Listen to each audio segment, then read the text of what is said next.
Üheks võimaluseks Türil mõnusalt aega veeta ja puhata, ka koos terve perega, on Türit läbiv Pärnu jõgi, mis on tegelikult Eestis oma lisajõgedega üks suurimaid. Pärnu jõgi on turvaline jõgi. Ta ei ole ekstreemne jõgi, nagu on mujal, kus on palju koskesid ja kärestikke. Siin on omapärane on Pärnu jõgi selle poolest, et tal on hästi palju vanu veskeid jõe ääres, mis on nii talude ajas kui ka ennesõjaaegse Eesti ettevõtjate käest. Ja need on nüüd natukenegi ekstreemsust pakkuvad, aga nad ei ole sugugi ohtlikud.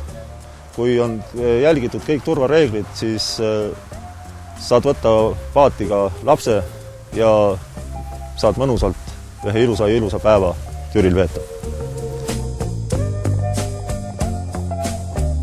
Kanuud iseenesest saad laenutada 3 koha pealt Türi vallast. Alustame ülepoolt voolu on Veskisilla matka ja siis on Allika matkamaja. Ja tegelikult oleks ühe päeva lõpp-punktina oleks Samliku matkamaja, mis jääb juba oma asukohalt tegelikult Vändra valda, Pärnumaale.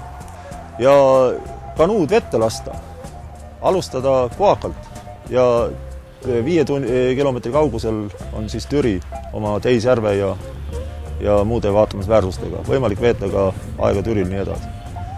Türi ja Laupa vahe jääb kuskil 8,5 9 kilomeetri juurde. Ja kogu pikkus Türi valla kuni maakonna piiri Raesillani on 25 kilomeetrit umbes, mis oleks selline kanuutamise päeva üks rahulik, normaalne päevatöö.